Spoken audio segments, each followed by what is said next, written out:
Dan Kelly, are you there? Hi, so how are you doing? I'm doing great actually. I've missed everybody. I've missed the place. I've missed Yeah, yeah, I've we missed miss you. everything actually. We And miss sorry you for the too. camera. It's okay. So I'm gonna let you introduce yourself, okay? And what cohort and where are you and what are you studying and stuff like that. And then whenever you're ready, you can start your talk or share your screen or whatever you would like to do. Okay. My name is Nguzo Kelly, and I'm a Tujenge alumnus. Currently studying in South Korea at Kyungso University Global. It's located in a province called Gangwon. I'm sorry. Like for those who don't know, we are close to North Korea.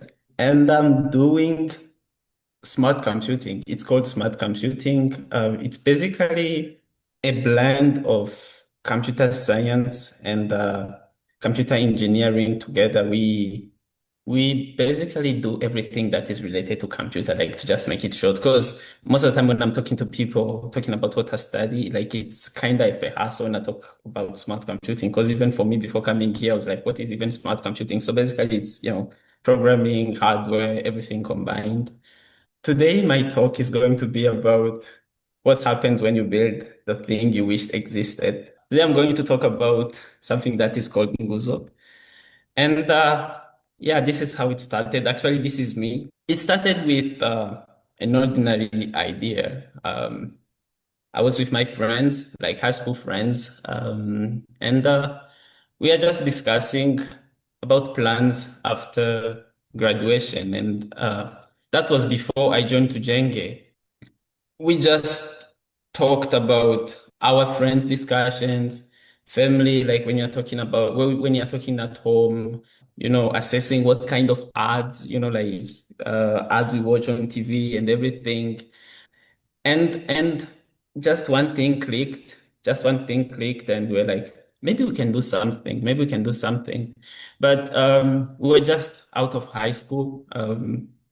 Not saying that we didn't have, like bigger minds or something, but sometimes you are in a state of mind where you might have an idea, but you feel like you don't have the courage and the grit that it takes to take over that thing you want to do and accomplish it the way you want.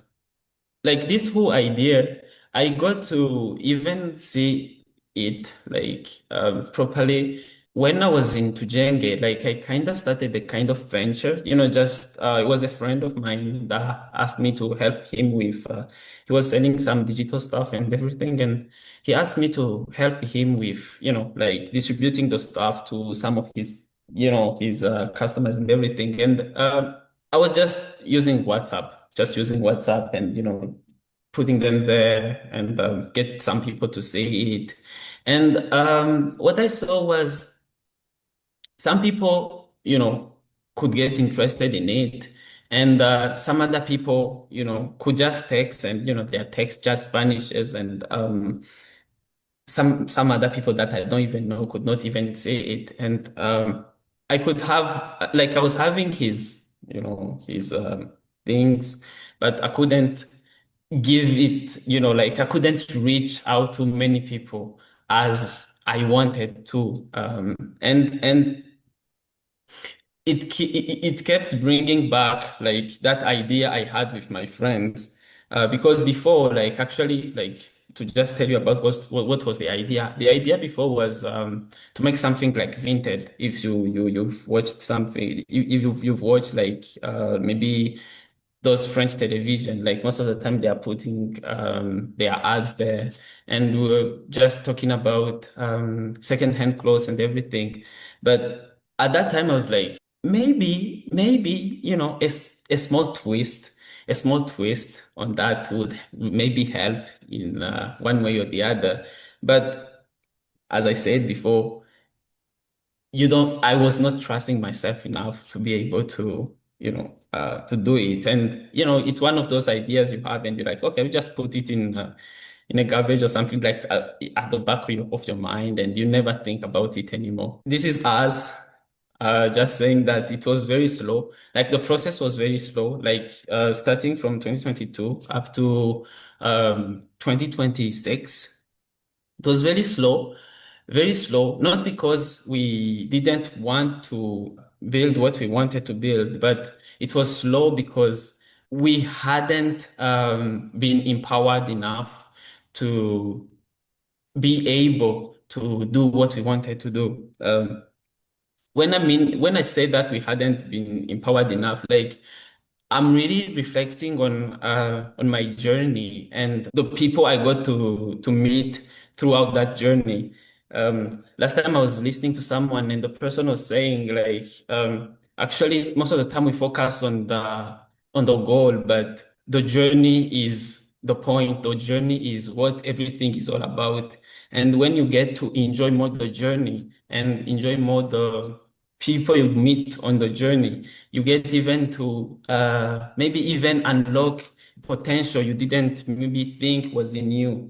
And I wrote this thing here because this is a true reflection of what really happened. The thing you built ends up building you. Because I said that was kind of not sure and not courageous enough. And was last year? Last year I was like, let me just take over this thing. And I had experience with programming and experience with a lot of, like technological stuff, but it's different when you like, I'm just going to build something from ground up, like taking something and building it from the bottom to the top. And I am a student and getting to manage all those stuff, putting everything together, getting to manage my time, schedule everything was a bit of a hassle. But at the end of the day, I could reflect on it after like 6 months of building. I could reflect on it and be like, actually, this thing was really worth it because I found myself being in a position where I could structure my time and my priorities in a way that I could have not done before all of this start. And there was also this kind of talk, like internal talk that is always there. That always says, what if this thing flops? What if it doesn't work out? What if, what if this and what if that? And above and beyond all of that, I found courage to keep going and to keep building this, which was, something really helpful, like helpful in building character for me, and a quality that I think I got from building something I really wanted to build and I was afraid to build, but ended up building me up than me building it only and solely. And just to talk about what I'm talking about and what it is, and I'm talking about Nguzo, which basically means pillar, and it's a free marketplace where anyone in Burundi can sell what they no longer use and find what they need directly from people around. No middleman, no commission, free by design. Like it's literally free by design. And we have three conviction and three pillars, which is the first one, it's environmental pillar, which is we really wanted to build something that can not only help in terms of just selling, but in terms of let's give a second life to things we no longer need, things we no longer use, and in a way that is efficient. Because it's much more easier to just throw it away, I would say. But when someone is like, okay, it's just passive, I just take a picture and then just put it there. Maybe someone else might need it or something like that. And another one is economical pillar, which is here represented by this C. It's just creating a new way for people to reach people that they couldn't have reached to before. Because when you are doing everything in your niche and to the same people all the time, maybe there is another level you could have reached that you didn't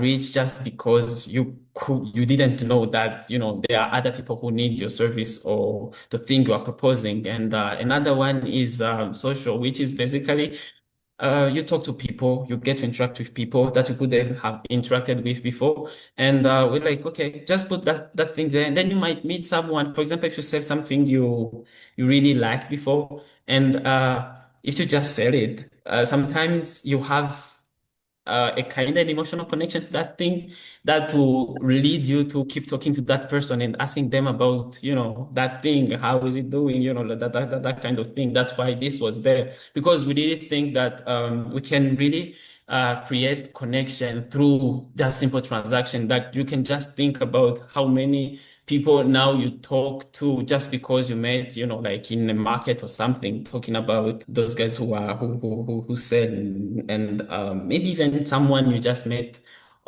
when you were going there. Nguzo is just like Nguzo Marketplace is just one piece in a very, very big picture, and then a very big idea.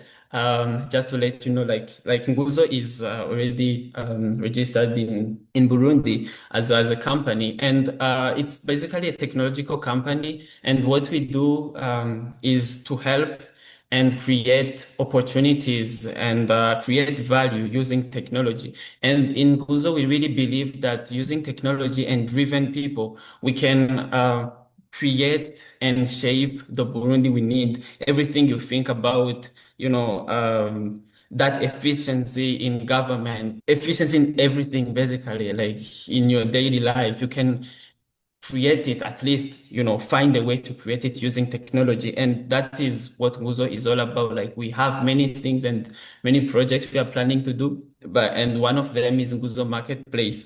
On this one, I just wanted to thank Tujenge. Maybe some of us there in this room, we don't really, like, we are still thinking, why am I even here? Is it even worth it? Did it even help me in any way or something? But I wanted to tell you that, me looking at myself before Tujenge and me looking at myself after Tujenge, it's two different people. And two different people because Tujenge helped me to trust in myself and to really care deeply about my society, and to care deeply about the people around me, and to care deeply about building something. Like, let's move and build something by, most of the time, building each other. And that's one thing I can't trade off with anything when I'm thinking about what Ujenge has given to me. It has given to me something that is beyond,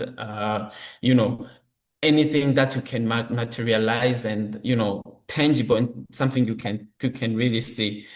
To just sum it up, like to sum up to sum up my talk, you can, even if you want, you can have Nguzo. You can have it here. You can just list, find one thing, tell one person, and to just close before I go, I just want to tell you guys, when we look at our society and when we look at our Burundi, we still have many things to do. Like, we still have a lot of things to do. Like, before I travel, before I come to school, like, I really didn't realize how much of a gap there is between, us and maybe some developed countries. And not as in, we should feel sorry for ourselves, or we should, feel like we are less or in any way, but to take it as a challenge, and take it as something we can look up to, like we want to reach there. And there is a very, very, very big gap that we have to fill up before we reach there. That's why, I'm calling up to everybody here. You should stop waiting, find someone there sitting, beside you, or, because for me, I developed this with my friends from high school. But you can, talk to someone here, and you can find something, that thing that annoys you, that thing that, you feel like you really want to solve, and just start small. There is no idea that you know builds up in just one day. It takes time to mature. You give it time, and what you will not see coming is your thing actually going great. Carlin was talking about like there is no reason that you should think that your thing will go wrong. Just do it, just do it as Nike says. And you will lose nothing basically. In Nguzo, as anybody who will start up something, we haven't arrived. The journey is still so long. And we are still building and we keep building. And as of now, yeah, I know like for the numbers are really good and we see that there is a potential. And if there is a potential, the only thing we can do is to just exploit that potential and make sure that we take advantage of that. Thank you very much. Thank you so much. Yeah, let me open it up. Question. Benita. Hello. Hello. I would like to ask you to talk more about how this project has built you, apart from what apart from how Tujenge built you, because you say that the thing you are building ends up building you. So how did it build you? What did it brings in your life or in you? Who did you become and who are you becoming while building this project? I hope I'm not going to mess up this quote. But it's just because I like it. I like this quote from Brad. That was like, yeah, I'm just going to paraphrase, but the human mind is not a vessel to be filled, but a candle to be kindled, if I'm not mistaken. Like it goes in that way. But what it just means is, the point is not to fill myself up with, this thing, but the point is I'm working on this thing and this thing unlocks maybe this, as I was saying, like for me, when I was working on this specific project, I got to learn how to manage my time better. I got how to learn how to structure my time better, to talk better, like to talk to people better. Because when it comes to, building at least what I got to realize was it's not always about having an idea because you have to communicate the idea with other people. And that's something that keeps, you keep improving, basically. You keep improving it. So I would not say that I've reached, but I would say that I am set to being open to also changing what I'm becoming, not as in, like there is a goal of who I will become, but there is definitely a person I am now, which is someone who learned to, structure, talk, and communicate. But also there is maybe someone who will learn something that I might not even know, but I'm really sure that throughout this journey, I got to see that there is a lot to be learned and more than I know. I don't know if I'm making sense, but yeah. Karen put the quote. The mind is not a vessel to be filled, but a fire to be kindled. Plutarch. Okay. Hi, Kelly. Hello, Bertie. Yeah, thank you very much for the presentation. It was really good. And yeah, I've got almost two questions. First one is I would like to know what motivated you to start this project. Maybe it may be something that we don't know. And I want also to know if you are targeting only Burundians or everyone on earth. Yeah, thank you very much. Um, Thank you, Bertie. And to just start with your first question about motivation, like the biggest motivation was first one because I just wanted to build something.